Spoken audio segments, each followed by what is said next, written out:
están? Muy buenas noches. Bienvenidos una vez más a este espacio auspiciado por la carrera de Liderazgo Pastoral de la Facultad de Teología, Filosofía y Letras de la Universidad Udabol. Estamos retomando los programas después de una breve pausa con todas las actividades que hemos estado teniendo. Ya saben muchos de ustedes que estamos cerrando este semestre, así que estamos de vuelta con todo para animarlos, que ya prontito empezamos otro semestre más en la universidad. Bienvenidos a todos los estudiantes de la universidad al programa, también a toda la comunidad que siempre nos ha acompañado de la Alianza Evangélica, porque esta noche Razón y Fe viene con todo nuevamente. Vamos a tocar un tema muy interesante que tiene que ver con la interpretación bíblica. Recuerden que este programa está enfocado a que ustedes puedan formarse y prepararse a través de estas plataformas digitales y, por supuesto, ¿por qué no tener la curiosidad de poder indagar, investigar más y animarse a estudiar a profundidad la palabra? Entonces, esta noche vamos a estar tocando el tema de los géneros literarios en la interpretación bíblica. Tal vez a algunos les parezca nuevo, algunos puedan relacionar esto con las escrituras, con un libro, con la literatura. Bueno, pues, si alguna vez se habían preguntado si la Biblia tenía géneros literarios, cuáles son, cómo funcionan, esta noche vamos a aclarar sus dudas con nuestro invitado especial, que ya ha estado aquí en el programa de Razón y Fe. Le vamos a dar la bienvenida a Juanji Hernández desde República Dominicana. Gracias, Juanji, por acompañarnos una vez más aquí en Razón y Fe. ¿Cómo estás? Yo estoy salvo, más que bien. Amén. Para mí es un honor, un placer, un privilegio tener de nuevo la oportunidad de comunicar algún don del Espíritu, que el Señor nos dé la oportunidad de edificar a su pueblo a través de esta transmisión. Así es. Y Juanji, ¿qué te parece el tema que vamos a tocar esta noche? De vital importancia. Este tema es el que hace la diferencia de una exégesis responsable, de una lectura bíblica verdaderamente edificante, que busca el significado real del texto.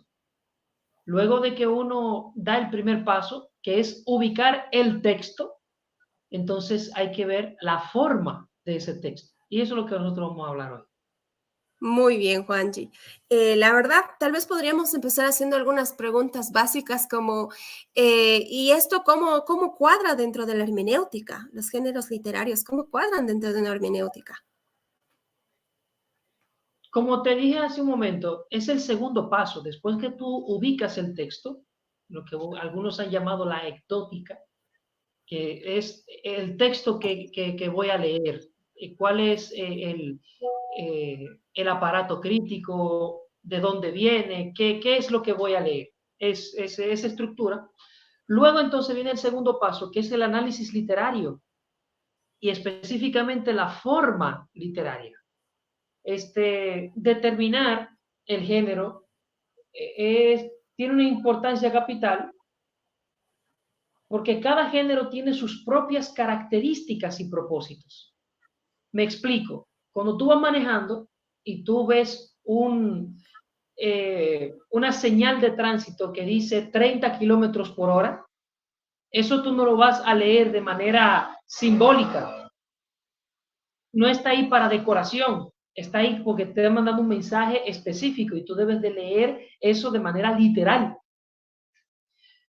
Pero si tú recibes un email diciendo es posible que te hayas ganado la lotería, allí claramente tú estás recibiendo algo de dudosa procedencia, que no debes de leerlo como leíste el ejemplo de la señal de tránsito.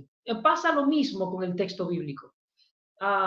De hecho, Satanás quiso jugarle una mala pasada a Jesús, tratando de que él malinterpretara los textos específicamente con el género.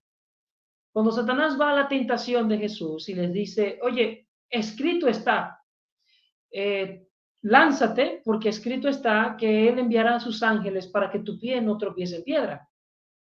Eso está en un salmo. Satanás lo que quería era que Jesús tomara un salmo como un poema, un elemento figurativo, como un mandamiento directo, como un principio general. Entonces, eso a nosotros nos abre la posibilidad de cómo aprovechar muy bien los géneros literarios. A ver, que cuando la Biblia dice, no mires el vino cuando rojea, eso no significa que cuando tú pases por el área de vinos del supermercado tienes que cerrar los ojos.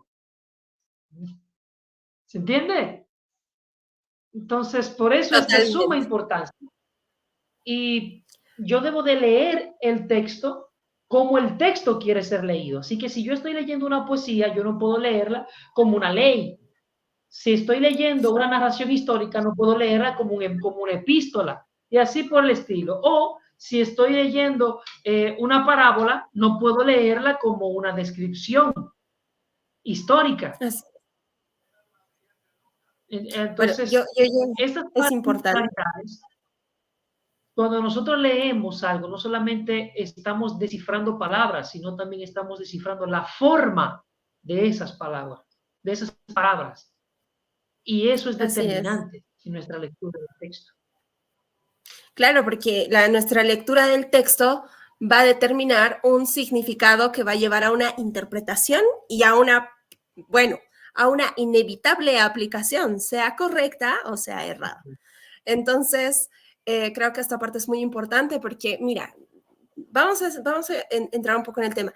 ¿Qué te parecen las personas que literalizan todo en la palabra? Que ¿Por hacen qué una crees lectura que irresponsable. sucede? De aquellos que alegorizan todo. Otra lectura irresponsable. Porque al final lo que están haciendo es leyendo lo que ellos quieren ver. Están leyendo lo que ellos desean ver en el texto. No están leyendo el texto como el texto quiere ser leído.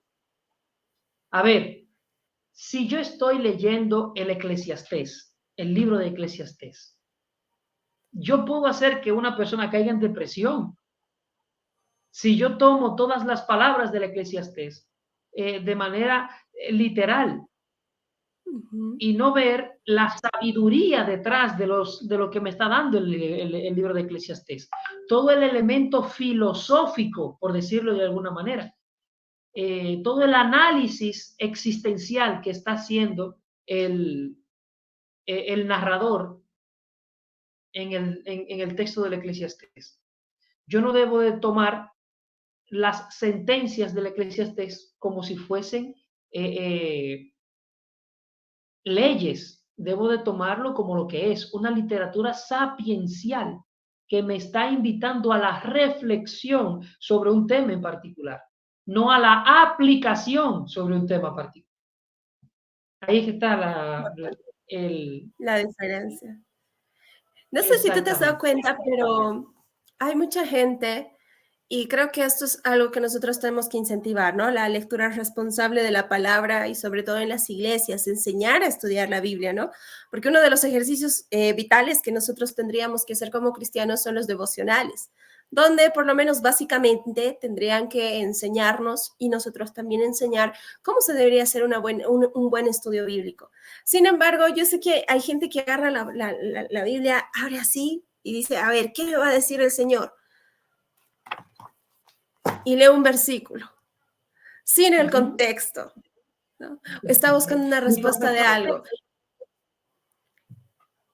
¿Qué piensas? uno ¿Qué de mis piensas? profesores, uno de mis profesores decía, la Biblia no es un libro de recetas, donde tú vas y déjame yo tomar 2 cc de misericordia, déjame tomar 3 cc de amor, un poquito de soberanía y ligo aquí lo que yo quiero ver. No, no, la Biblia no funciona así.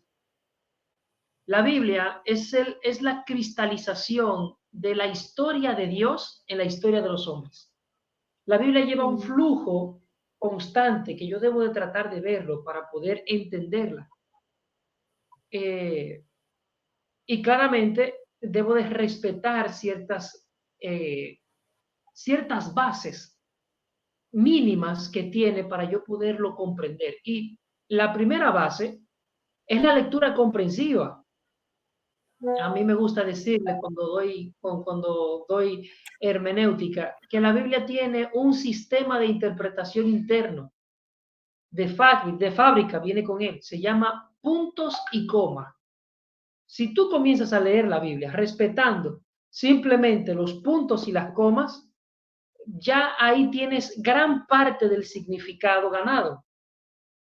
Si a eso tú le sumas entonces que tú estás leyendo de acorde a la intencionalidad, porque ese es el punto de la forma literaria, del género, que me empieza a dar la intencionalidad del autor. Mi papá decía, la palabra suena y el tono envenena. Él lo que quería ¿Verdad? significar con eso es que la forma en cómo nos comunicamos no solamente depende de lo que decimos, sino de cómo lo decimos. Entonces, yo creo que eso tiene mucho que ver con los géneros literarios de la Biblia. Dios puso en el corazón de los escritores bíblicos ciertas formas para que ciertos temas fuesen tratados. Y asimismo nosotros debemos de ver esa intencionalidad detrás.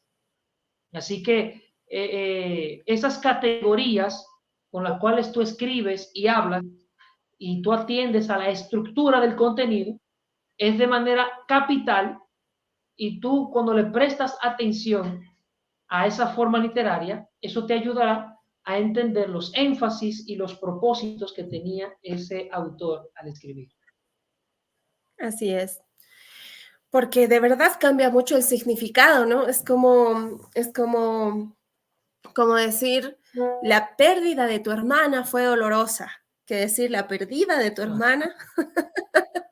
Entonces el tono hace mucho, Sí, claro. hace mucho saber leer Y, correctamente. y, por ejemplo, una cosa es lo histórico y otra cosa es lo didáctico en la Biblia. Así Ah, es.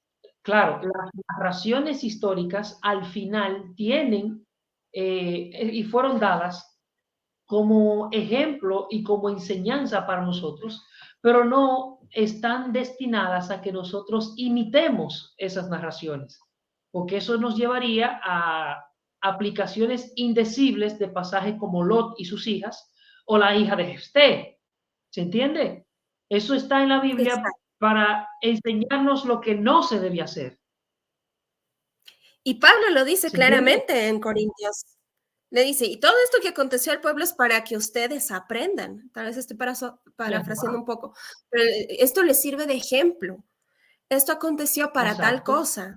Entonces, es como Es, ilustrarnos. ¿Te has dado cuenta? Dime, eh, Juanchi. eh, compara eso con los mandamientos que se nos manda a nosotros, valga la redundancia, a aplicar de manera cierta, o a los imperativos doctrinales, que allí no son simples ejemplos, allí son Exacto. mandamientos directos, funcionan como elementos de directrices, imperativos que debemos de obedecer. Y aquí entra, ¿no? Lo que es lo prescriptivo dentro de las escrituras y lo que es descriptivo, porque no podemos Exactamente. decir que todo, no podemos tomar la interpretación de la Biblia como si todo fuera prescriptivo, como si todo fuera ordenanza, mandamiento, o como si todo fuera solo descriptivo, porque también podríamos caer en el error de literalizar todo o alegorizar todo. Y creo que en este tiempo, quiero tu opinión, y ya con esto ya entramos totalmente a la temática para desarrollar lo que es los géneros literarios en la Biblia. Quiero tu opinión de esto. No sé si tú has percibido, pero en esta nueva iglesia, se podría decir, de este tiempo tan actual, cuando parecería que los procesos históricos ahora son más claros, que tenemos más material para estudiar, que tenemos información a un clic de la mano. No sé si te has dado cuenta, pero en cuanto a la interpretación bíblica, lo que se ha hecho es más buscar el sentido más espiritual o alegorizarlo más, Uh-huh. o una interpretación más profunda. ¿Qué es lo que pasa con nuestra época donde se supone que tenemos muchas más herramientas para tener una buena interpretación bíblica, pero sin embargo nosotros nos estamos, ¿qué te puedo decir? Yendo por la tangente, buscando otro tipo de interpretaciones a través de la experiencia, a través de revelaciones, a través de interpretar la Biblia en su sentido más alegórico, buscarle algo más espiritual. ¿Qué fenómeno puede estar aconteciendo con la interpretación bíblica este tiempo, Juanchi? Yo se lo achaco a la infoxicación. la intoxicación por información. Es verdad que vivimos en la época más informada de todo el tiempo. Sin embargo, eso ha hecho que lo vil esté ligado con lo precioso. Y a veces nosotros nos hace falta mucho discernimiento espiritual para saber qué cosa es sana y qué otra no. Y a partir de ahí, entonces, a eso sumémosles que el corazón humano lamentablemente tiene una tendencia natural hacia la mentira. Eso hace que nosotros caminemos hacia la tergiversación. Porque al final, eso es el que hiperalegoriza todo, lo que está haciendo es un ejercicio de tergiversación. Eh, Mientras que el que hiperliteraliza todo está haciendo otro ejercicio de distorsión. Entonces, al final de cuentas, lo que debemos de puntualizar es preguntarle al texto qué es lo que tú quieres decir. Exacto. ¿Qué es lo Y que tú quieres decir? así es, y recordemos que todo lo que está escrito en la palabra es revelación de Dios. Entonces, ya en sí misma tiene la connotación espiritual. Y muchas veces nosotros nos creemos más espirituales por leer una palabra y encontrarle en sentido más alegórico. Entonces, creo que tenemos que ahí educar un poquito más, educarnos nosotros a la buena interpretación de la palabra a través de las herramientas que tenemos para la interpretación bíblica, como son los géneros literarios, por ejemplo. También está en la manera en cómo nosotros elaboramos doctrina. Lamentablemente en También. nuestro medio dominicano no se nos enseña cómo funciona, cómo pasamos del texto bíblico a la doctrina bíblica.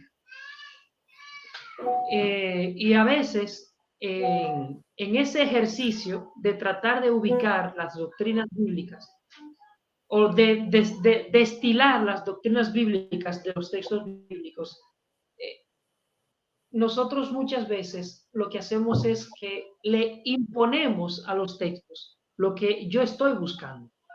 Y eso crea ciertos problemas. Y eso es lo que yo quiera ver, que yo trate un texto como el género literario no me lo permite. Hay un libro muy famoso que se llama Índice temático de las Escrituras. Un libro Wow. gordísimo, donde lamentablemente a veces ese libro comete ese error, donde se toman todos los textos donde se menciona un tema en específico, aunque ese texto no necesariamente esté hablando de ese tema, simplemente porque menciona la palabra. Y eso es problemático, porque de nuevo está utilizando la Biblia como un libro de recetas. No está teniendo en cuenta el desarrollo individual de cada texto bíblico. A eso es lo que le llamaba mi profesor muerte por exégesis. Wow. A veces Ese término. queriendo, sí, queriendo utilizar las herramientas que tenemos para la exégesis, nosotros no la aplicamos correctamente y muere entonces nuestras conclusiones y nuestro significado. Totalmente. A ver, Bueno, me Juanji, explico, me explico, me explico. claro que sí. Eh, Nosotros a veces que venimos con todas estas herramientas y vemos y estructuramos el texto de una manera tan quisquillosa, vamos a decirle así. Por ejemplo, aquí hay un quiasmo, aquí hay una inclusio y tú haces ese esquema y tú agarras y al final yo me pregunto, ¿tú te imaginas a Pedro, un pescador de Galilea, con una elaboración sintáctica de ese nivel?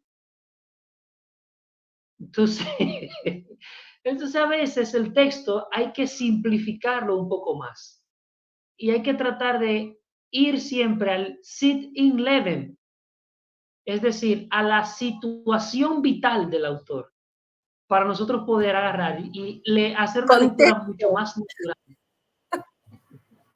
Exacto. Así es. Sí, porque mira, Juanji, yo entiendo esto. Si te das cuenta, el contexto en el que vivía Pedro no era tan complicado entender lo que las escrituras decían, porque estaba dentro de su contexto cultural, dentro de su contexto histórico, dentro de su contexto, qué sé yo, hasta de idioma, se puede decir. Entonces, recordemos que la Biblia tiene su tiempo, tiene su tiempo, tiene su historia, tiene su cultura. Entonces nosotros tenemos que saber interpretar eso porque ahora nosotros estamos 2000 años lejos, sin esa tecnología, qué sé yo, sin ese mismo conocimiento, en otro continente, con otro idioma. Incluso nuestra misma gramática española y castellana, mejor dicho, no es igual que la griega o que la hebrea, ¿no? Entonces, claro, Exacto. ellos no hacían todo este análisis porque exacto, dentro de su contexto Perdón, era comprensible. exacto. Y ya que tú Ujú. mencionas gramática, volviendo un poquito atrás a la pregunta de por qué nosotros vivimos en una suerte de mar de confusión lingüística, o hiperalegorizamos o hiperliteralizamos.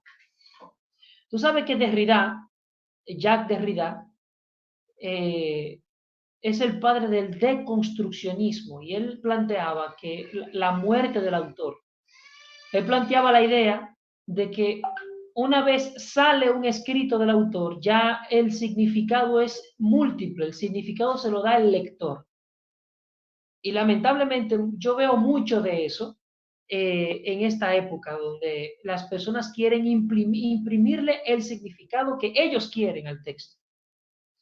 Ahora, el punto de Derrida escribió un libro como de 900 páginas llamado De la gramatología. Y él se dio a entender muy bien, ¿eh? Wow. Entonces, si tú lees objetivamente el texto de Derrida, él se autorrefuta prácticamente. Wow. Porque al final el deconstruccionismo es un sueño, eso no es aplicable al análisis objetivo. No, y yo me atrevo a mencionar dos líneas que han hecho esto en la teología. Esperemos que no nos censuren ni nos bajen el video, pero te voy a mencionar la teología que está tan de moda, que está a favor de la comunidad abecedario, Exacto. y la teología del pañuelito morado. Son Sí, dos totalmente. ejemplos muy claros de la muerte del autor en el contexto de la interpretación bíblica. Son Así ejemplos es, muy así claros. es, así es. Tú acabas de dar en el clavo. De hecho, la base epistemológica de donde parte todo eso es precisamente el deconstruccionismo. Ellos Así leen es. tratando de deconstruir, de descolonizar el texto bíblico. Entonces, todas esas son palabritas largas que suenan inteligentes, pero al final son de todo menos eso. Te están planteando Exacto. una soberana teoría. Es que la primera deconstrucción que hay justamente es en el idioma, en la palabra, en lo escrito, porque eso es lo que se normaliza, porque a través de eso nos comunicamos y una vez que eso se normaliza, las ideas se forman. Sí, es interesante que creo que fue Nietzsche Ujú. que dijo una vez, mientras exista la gramática tendremos que creer en Dios. Wow. Me voy a grabar, lo voy a tomar Ah, para mis cortos. sí. Imagínate Bueno, eso, Juanji, Nietzsche Nietzsche. diciendo, mientras exista la gramática, tendremos que creer en Dios. Y yo creo que Wow. precisamente por eso se está afectando tanto el lenguaje, se está Así. manipulando tanto el lenguaje y se está tratando de deconstruir el lenguaje para que nadie nos logremos entender. Sí, y tomemos muy Y, bien, y tomemos en cuenta que dentro del lenguaje también está este lenguaje escrito que está dentro de la palabra. Entonces sí tiene exacto. mucho que ver con la interpretación bíblica el día de hoy. Tenemos que tener mucho cuidado.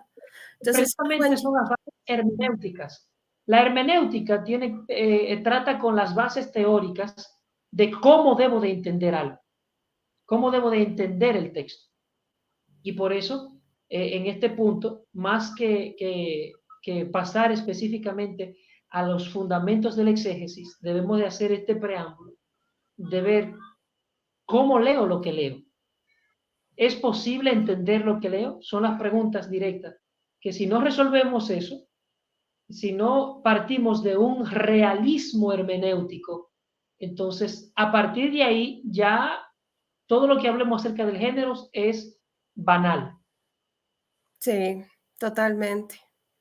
Bueno, Juanji, creo que hemos hecho un gran preámbulo, así que me gustaría que vayamos tocando nuestro tema. Los géneros literarios en la interpretación bíblica. Tal vez para muchos esto es nuevo, para otros no, pero por favor queremos darte toda la libertad de desarrollar el tema y yo te voy a ir haciendo preguntas en tanto vayas avanzando el tema. Yo sé que para muchos puede ser nuevo, pero quisiera que toquemos el punto de cuáles son los géneros literarios que vamos a encontrar en la Biblia, cómo se debe interpretar, cómo no se debe interpretar y cuáles son las aplicaciones, tal vez, para hacer un esquema objetivo esta tarde, esta noche. Bueno, este es un tema muy amplio y por ende voy a tratar de ser muy esquelético, de brindarte una suerte de mapa croquis, mejor dicho, un croquis muy esquelético, porque la riqueza que contiene el texto bíblico es impresionante. Entonces, hay dos grandes categorías en las cuales encontramos en la Biblia, que es la prosa y la poesía. O la prosa y el verso, es lo mismo. Entonces, dentro de la prosa, nosotros encontraríamos la narrativa, el texto legal, el discurso,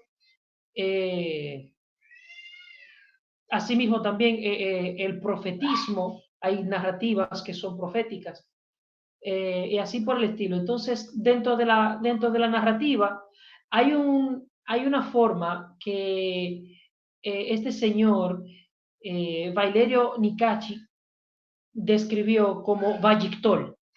El vallictol, en la literatura hebrea, en la narración hebrea, es cuando el narrador cuenta el hecho en primera persona. O sea, tenemos un narrador contando los hechos. Y luego entonces tenemos el discurso directo, que es cuando los personajes hablan y actúan. Eso representa gran parte del texto. Algunos han hablado incluso de teología narrativa, porque la Biblia es un 75% de narración, de texto narrativo. A su vez, luego entonces dentro de la prosa tenemos los textos legales, donde tenemos las formulaciones apodícticas, que son los mandatos directos, no robarás, y luego está la formulación casuística, que involucran siempre un caso. Dentro de la formulación casuística de la ley o de la literatura legal, nosotros encontramos la prótasis, que cuando se formula el caso, si tal cosa, entonces tal cosa. Luego entonces está la apódosis, cuando hay aplicaciones a diferentes casos, y donde se plantea también condicionales. Si alguno quiere participar de tal cosa, entonces debe de hacer tal cosa. Luego que se presenta la ley, se presenta entonces ciertas condicionales. Esa sería la formulación casuística de apódosis.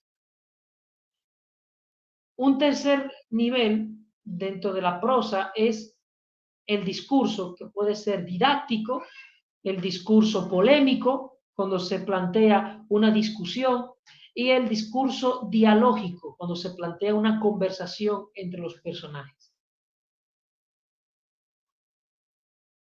Todo lo que he dicho entra dentro de la categoría de los textos en prosa. Ahora, tenemos también prosa apocalíptica, donde encontramos los oráculos, que son anuncios o sentencias, están las vocaciones proféticas, donde se narra el llamado profético, los sueños y las visiones, y también la apocalíptica, que contiene en sí mismo un alto nivel simbólico en las narraciones.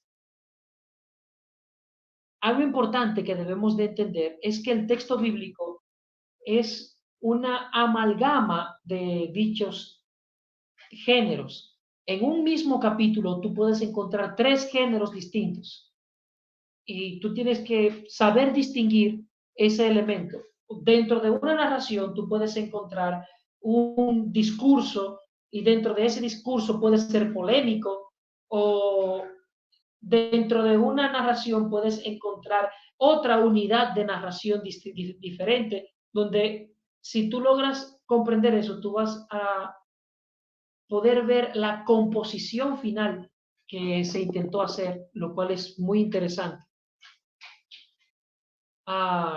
Con eso entonces en mente, podemos pasar a la poesía. Dentro de la poesía, nosotros tenemos el himno, la literatura sapiencial, la lamentación, como es el libro de Lamentaciones, y hay varios salmos también que son lamentos. Por lo general son fáciles de identificar porque siempre tienen un ay de dolor. Está la literatura poética amatoria, como es el libro de Cantar de los Cantares. Y por último está la poética profética. Muchas veces los profetas utilizan mucho lenguaje figurado y mucha estructuración poética para poder darse a explicar.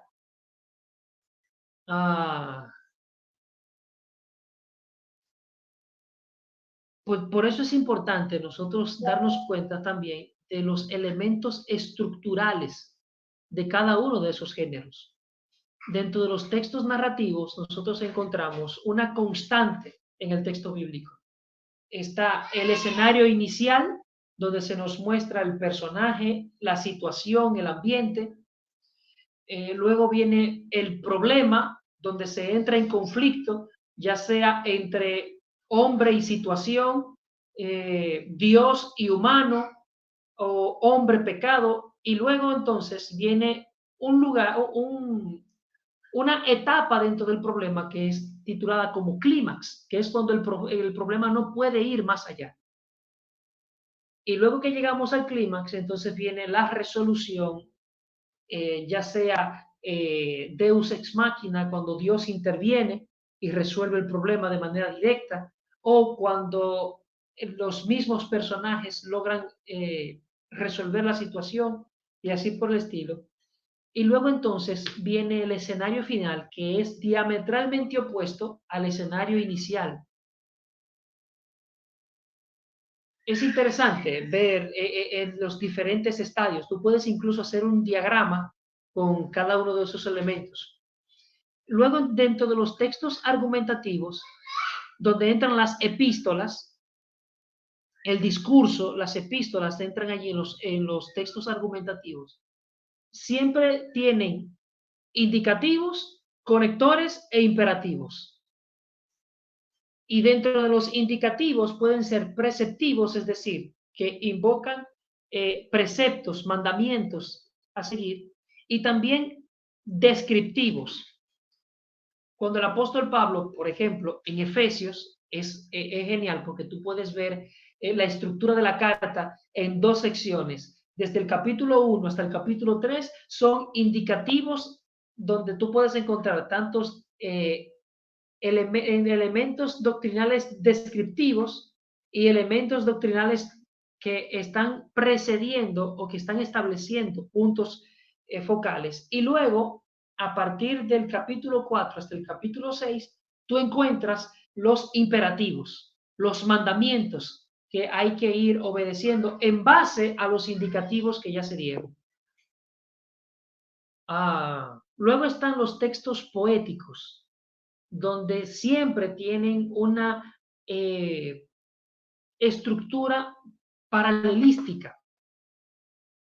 no recuerdo actualmente el biblista específico, que se puso a estudiar la literatura hebrea y fue él quien acuñó los 3 tipos de paralelismos. Te lo debo. Para una próxima oportunidad voy a tener el nombre de él. Porque de seguro, te van a preguntar bibliografía. ¿Cómo es? Que siempre los que están aquí en la audiencia al final preguntan, aconséjanos libros, danos bibliografía, danos autores, así que vamos a estar atentos a eso. La historia de la interpretación, ese teólogo anglicano, Dios mío, se me fue.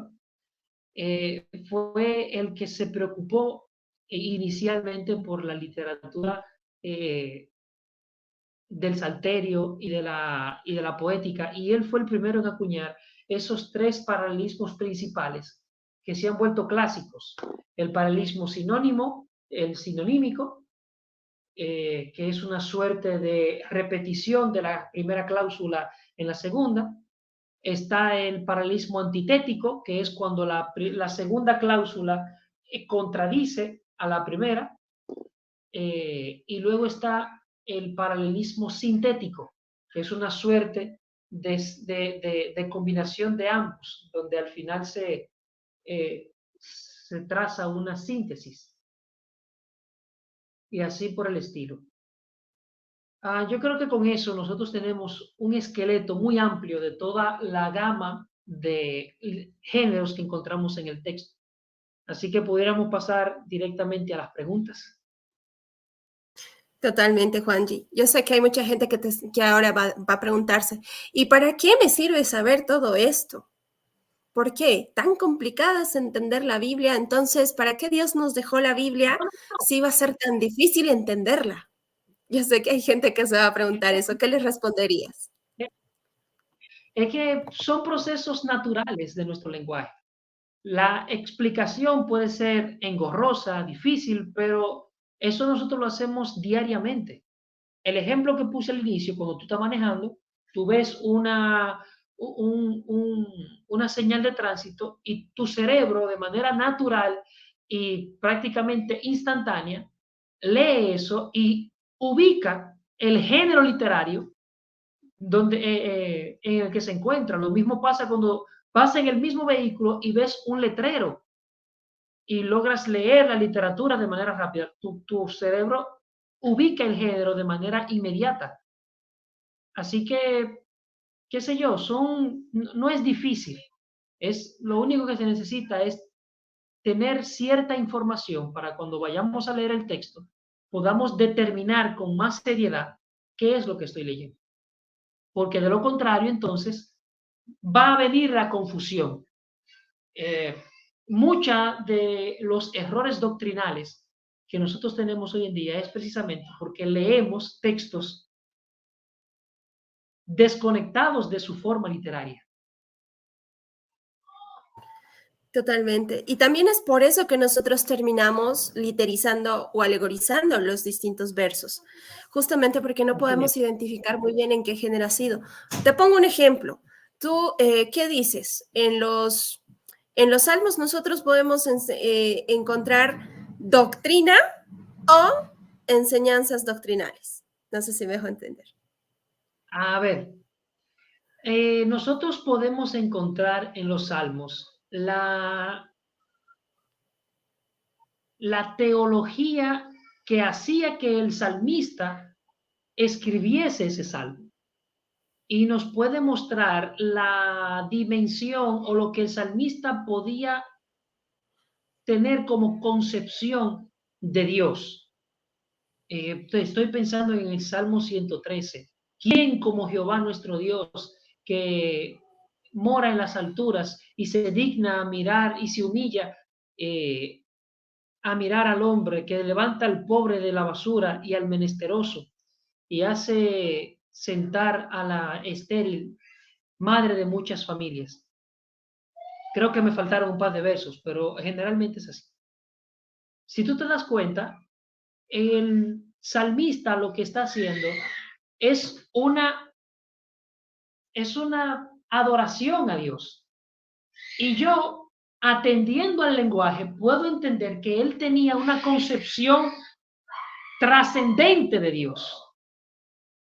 Pero yo no puedo, de manera específica, de cada una de las palabras que él dice allí, tomarlo de manera absolutamente literal. Entonces ahí es que está el juego de la cuestión. Pero yo debo de determinar cuándo una metáfora está funcionando, cuándo un símil está funcionando.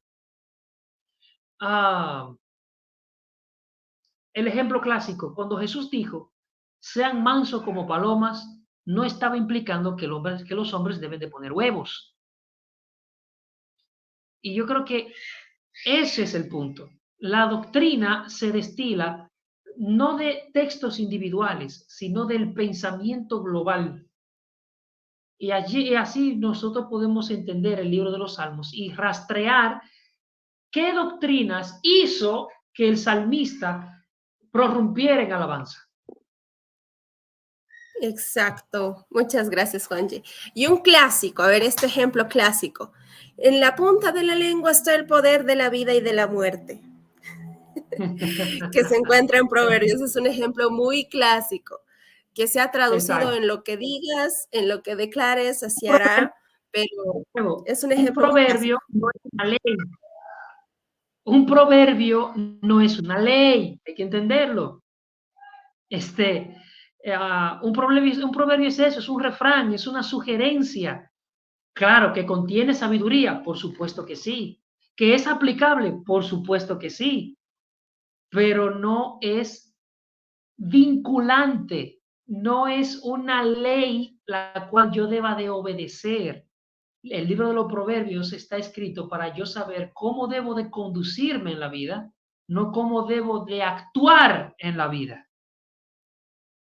Ahí Y está aquí la hay algo diferencia. interesante, porque algunos a veces se escandalizan cuando se enteran que no todos los proverbistas fueron del pueblo de Dios, por ejemplo, porque los proverbios no todos los escribió Salomón, sino es una Exacto, recopilación de sabiduría de exactamente. personas de Oriente que justamente tenían la Sí. sabiduría. Entonces, las El personas mismo dicen, libro de los Salmos, el mismo libro de los Proverbios dice, estos son los dichos de los sabios. O sea, el mismo libro te dice a ti que no todo lo escribió Salomón. exacto. Y habían sabios que no eran evidentemente del pueblo de Israel. Y hay que entender una cosa, cuando nosotros estudiamos un poquito más los proverbios, no se extrañen que otras culturas orientales también usen proverbios que están en la Biblia, pero que han sido registrados mucho antes de la Biblia. Entonces uno Exacto. dice, Hay wow, ¿qué muchos pasó proverbios aquí? egipcios. Por ejemplo, hay muchos Exacto, proverbios egipcios que fueron, por así decirlo, reciclados en el texto. Y eso hay que tenerlo así claro. es, así es. Ay, pero ¿y qué pasa? Entonces, ¿Hay paganismo? ¿Ustedes están diciendo que hay paganismo en la Biblia? No, no, no. Lo que estamos diciendo es que la Biblia fue escrita en un contexto específico donde se tomó cosas y yo diría que hasta lo mejor de cada cultura fue tomado y se puede decir que incluso fue aprovechado por los textos. así ¿Acaso es, no es Santiago que dice que toda buena dádiva y todo don perfecto procede de lo alto? así Así es. que la verdad está donde quiera que se encuentre. Así que eso a mí no me quita ni frío ni calor. Y además hay que entender, cuando nosotros nos vamos, por ejemplo, al libro de Job, que se data como uno de los más antiguos, ¿no? Comparándolos en la antigüedad como el Pentateuco, cuando nosotros vemos a los amigos de Job, o sea, y ni el mismo Job, ninguno era del pueblo de Dios, Bárbaro, ni judío, ni israelita. tremendo. Y qué amigos, ¿eh? ¡Qué amigos! Amigos, ajá, que entendían la justicia de Dios, entendían lo trascendente, pero ninguno había Sí, estado en un templo, había, qué sé yo, había conocido la tradición ceremonial que se tenía que hacer, bueno, en fin. Entonces, si nos vamos a todo eso, hay un contexto que nosotros tenemos que tomar exacto. en cuenta y aquí es donde nos va a ayudar bastante el género literario de la Biblia, ¿no? Para poder estudiarlo más, porque cuando nosotros nos vamos a los proverbios y nos encontramos con esto de que hay proverbios que son de otras culturas que están recopiladas en la Biblia, podemos entender un poquito más el contexto y decir, Bueno, entonces no podemos tomar esto como doctrina, pero sí podemos determinar que sí ha sido inspirado por Dios para que esté dentro del canon bíblico y dentro de la palabra para un propósito específico, ¿no? ¿Cuál fue la intención del autor? Entonces, creo que ese es el ejercicio más importante que tenemos que tomar en cuenta a la hora de hacer una interpretación bíblica, tomando en cuenta estas aristas que estamos viendo, el género literario, el contexto histórico. Muy pronto también hemos estado viendo la importancia del contexto gramatical, yéndonos al idioma original de la Biblia. Entonces, nuestro objetivo es que cada uno de nosotros pueda empezar a ser más responsable en el momento de hacer una interpretación bíblica, sobre todo cuando tiene que pararse delante de la gente para hablar de ello, ya sea para evangelizar, ya sea para predicar en un culto el domingo. Creo que tenemos una responsabilidad muy grande delante del Señor en cuanto a la interpretación de su palabra, ¿no? Así es. Somos Sí, portadores del mensaje. Y es Pablo quien dice que nosotros hablamos de parte de Dios y delante de Dios. Así que Exacto. el que mandó el mensaje está sentado supervisando que nosotros demos el mensaje de manera fiel. Y eso es Exacto. importante. Así es. Bueno, Hanji, tal vez unas últimas palabras para todos los que nos están escuchando, que tal vez se animen a poder profundizar más estos temas, ¿no? Y que se animen, ¿no? A estudiar. Hay muchas herramientas y ahora, bueno, por ejemplo, tenemos el Instituto FDL, tenemos en Bolivia, tenemos la carrera de liderazgo pastoral. Hay tanto a lo que podemos acudir ahora para poder ser más responsables y prepararnos. Yo tenía un amigo que siempre decía, así para el mundo nosotros nos preparamos tan bien y servir al hombre de manera excelente, cuanto más no para el Señor, ¿verdad? Entonces, Así tal es, vez así algunas es. palabras finales acerca de un poquito del tema, ¿no? Recapitulo, recapitulo lo que hemos dicho hasta ahora, la importancia capital de atender a la forma literaria se puede resumir en tres grandes puntos. Primero, entender equivocadamente el género de una obra nos da lugar a una interpretación errónea. Segundo, etiquetar erróneamente un género bíblico puede dar de forma solapada a negar la veracidad del texto. Claro, porque si tú lees algo, una narración histórica como un mito, como mitología, allí estás negando la historicidad del texto. 3. Los principios para la interpretación de los géneros pueden ser utilizados incorrectamente para excusar la exigencia que tiene la Biblia sobre ciertos puntos fundamentales. Con eso en mente, entonces, debemos ser responsables. Nunca lograremos entender correctamente qué dijo sin saber cómo lo dijo. Aquí en la interpretación la forma es tan importante como el fondo, porque podremos llegar al fondo a través de la forma.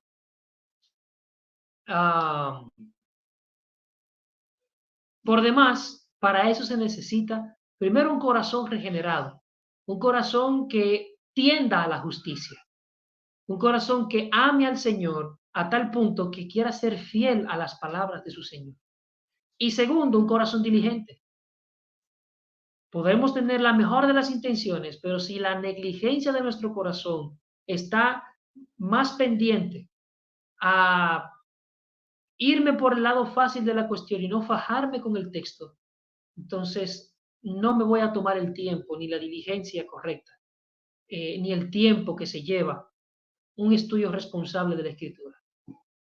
Y eso es lo que va a hacer que yo busque herramientas, busque ayuda, busque cada vez más cómo perfeccionarme en mi lectura bíblica.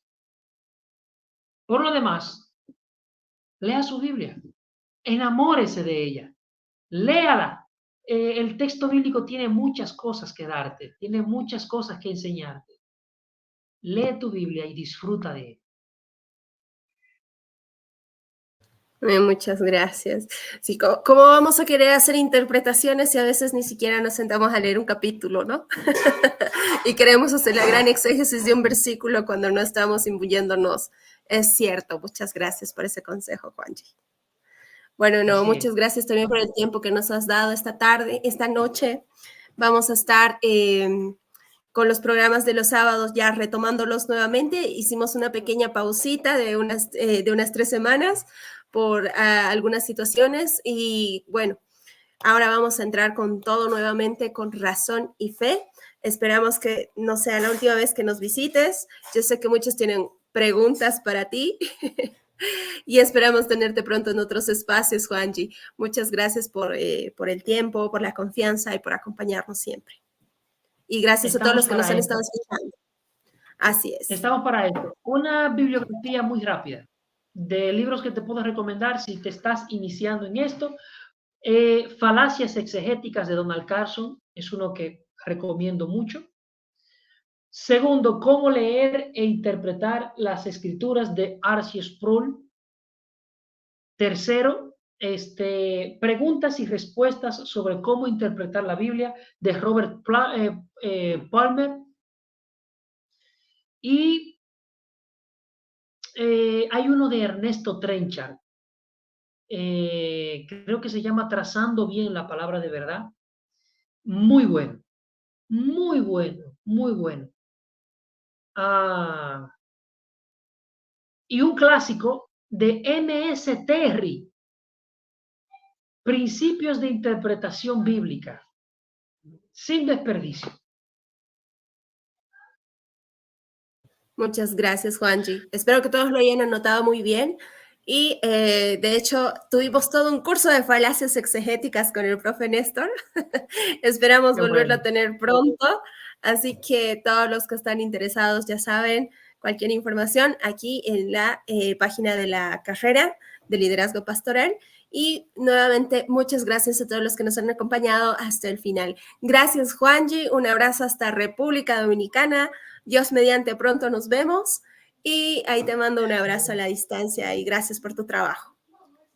Igual, Dios les bendiga. Para mí es un honor que ustedes me den la oportunidad de estar aquí y, qué sé yo, que el Señor los edifique. Muchas gracias y nos vemos el próximo sábado en Razón y Fe.